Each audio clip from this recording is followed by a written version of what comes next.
harus sendirian tuh karena kalau flashback lagi begitu banyak lah hal-hal yang terjadi yang tidak pernah terpikirkan sebelumnya, Mbak. Aku tuh I'm living in the God's favor. Aku hidup yang gak pernah dipikirkan, gak pernah disangka kok ada di dunia, di industri fashion dan entertainment tuh sebesar ini dan seluas ini tuh gak pernah dipikirkan sebelumnya.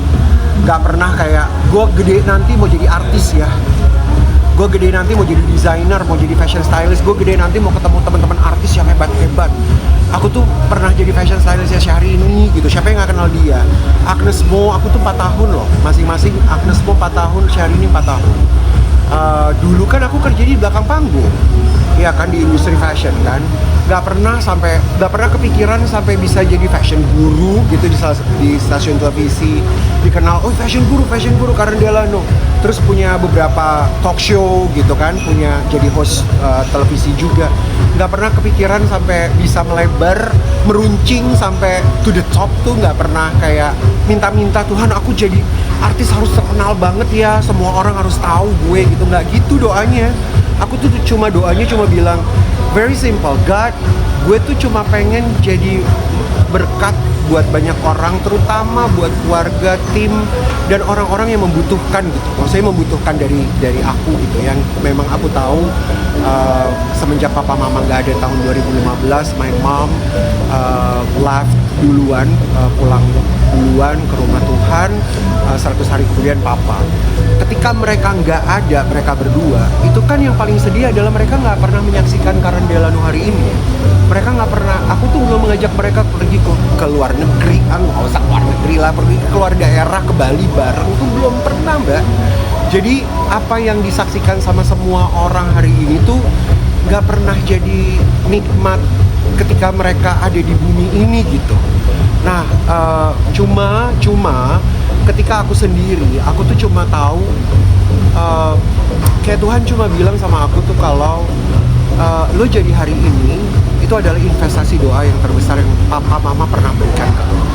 Artinya adalah papa mama tuh nggak kayak raya, Mbak, nggak ngasih aku tanah gitu, rumah gitu, atau kasih aku berlian dengan emas, mobil gitu. Nggak sama sekali. Karena waktu itu papa mama tuh kan cancer. Jadi wah, kita cari duitnya susah banget gitu waktu itu untuk sampai mama tuh ngelepasin tabung oksigennya tuh, bilang ke kakaknya mama, udah ya, kasihan Karen capek, aku capek. Maksudnya capek karena berjuang harus, mama tuh nggak punya asuransi waktu itu. Nah, cuma kan kita kan sebagai anak bertanya-tanya ya, Mbak, apa ya maksudnya Tuhan gitu. Ketika papa mama nggak ada, ketika itu ya, di tahun itu pintu-pintu kayak kebuka gitu. Terus kayak aku kan bertanya, loh kok aku dikasih pintu terbuka ketika mereka nggak ada ya. Jadi aku tuh sebagai anak sempat bertanya-tanya tuh kenapa aku dikasih kayak beginian. Ternyata hadiah terbaiknya adalah investasi doanya mereka tuh adalah harta yang dititipkan, diberikan buat aku. Berarti mulai semuanya berjalan dari tahun 2015 nih Kak? Enggak, 2011. Aku kan pulang dari Amerika 2011. Jadi fashion stylist dulu untuk beberapa wedding. Jadi makanya aku sering ke Eropa untuk pre-wedding. Kerja di salah satu, bukan butik sih, kayak rumah studio styling di Jakarta. Jadi aku jadi head stylist, ya mulai dari situ. Jadi berkembang, ketemu sama Rio Motret. Itu kan pertama kalinya aku kenal sama Princess Syahrini dan buat video klip seperti itu kalau nggak salah. Dan aku ada di dalam video klip itu. Tapi kan nggak pernah nyangka, aku pikir aku jadi orang belakang panggung aja gitu, nggak pernah nyangka sampai sekarang. Tapi yang membuat aku juga semakin kuat, tadinya kan nggak pede, Mbak. Maksudnya nggak pede gini loh, masa sih fashion stylist, fashion designer tapi jadi host TV gitu. Tapi kok bisa sih jadi artis di televisi?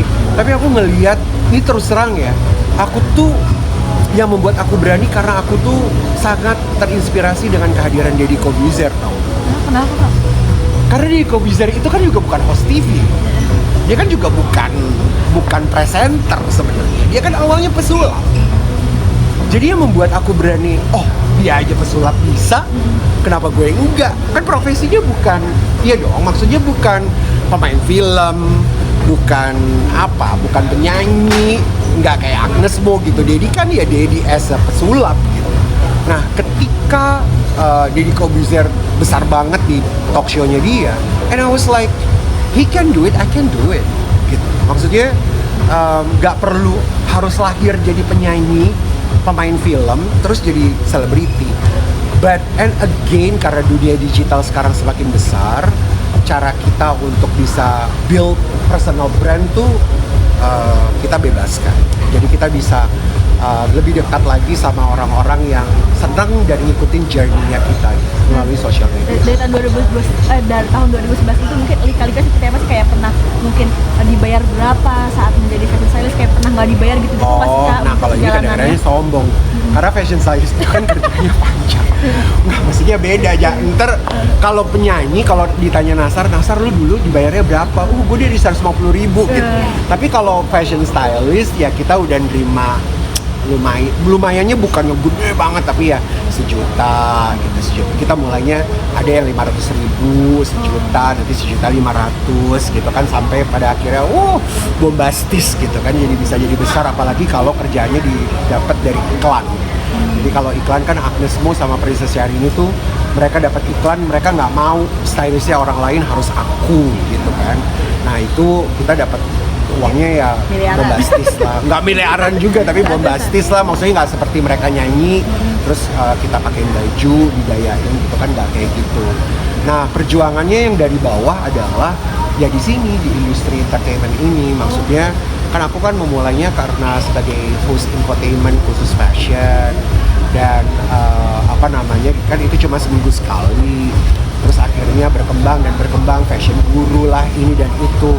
Banyak belajar, aku sebenarnya banyak belajar ketika aku jadi fashion guru, karena di situ ada Soimah, dia kan ada Nasar, ada Dewi Persik, Mbak Inul Daratista, Mama Iis.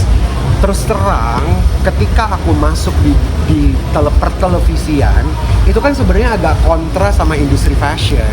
Kalau fashion itu kan semuanya dilihatnya wah ya, wah mahal gitu, baju-baju mahal, desainer yang keren-keren gitu kan, beda banget gitu sama dunia entertainment yang dimana kita tuh bisa dibilang lebih ketemu sama masyarakat gitu. Apalagi waktu itu kan peserta kontestan itu kan dari pelosok-pelosok gitu. Aku tuh waktu pertama kali duduk jadi fashion guru, aku tuh juga bertanya-tanya sama Tuhan, aku bilang, loh kok gue dikasih kayak beginian sih gitu kan. Artinya adalah ini beda banget nih sama industri fashion gitu kan. Harus ngeliat peserta menceritakan rumah gak ada atapnya, terus gitu nggak punya uangnya karena orang tua sakit gitu-gitu kan. Terus aku langsung bilang, berpikir ketika itu, dan apa ya, jawabannya cuma, kan sebenarnya ini yang lo mau, Ren, katanya lo mau jadi berkat buat banyak orang. Jadi ya tempat duduk itu tuh adalah tempat duduk aku untuk bisa melihat dan lebih dekat lagi kepada mereka yang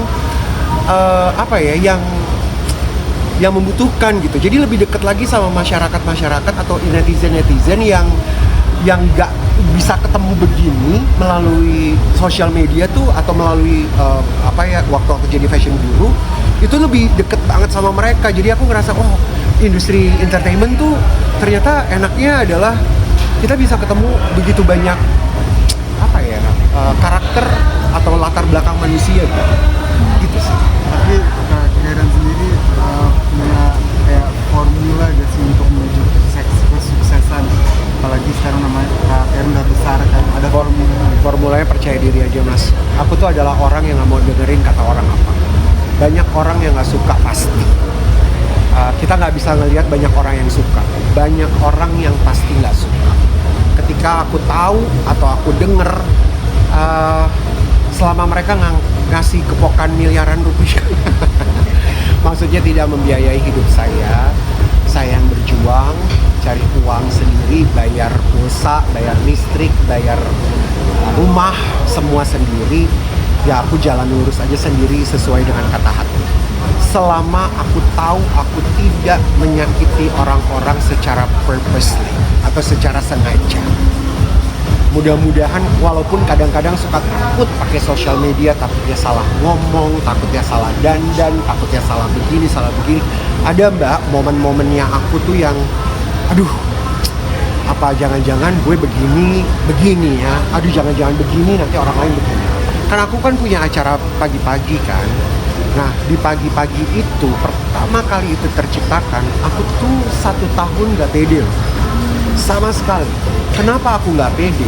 Karena Nasar, siapa yang gak kenal Nasar? Dewi, ada Rian sama aku. Cuma kan Rian sama aku kan sebenarnya karena memang kita punya hosting di situ ya. Tapi kan hostingnya kita formal banget, bukan yang bercanda. Aku bukan komedian, aku bukan pemain film. Tapi ketika diceburin ke sana, itu tuh bingungnya dan buat aku nggak percaya diri. Aku bilang bisa nggak ya gue? Dan banyak yang ngomong, kedengeran lah ya. Aku nggak usah sebut orang-orangnya.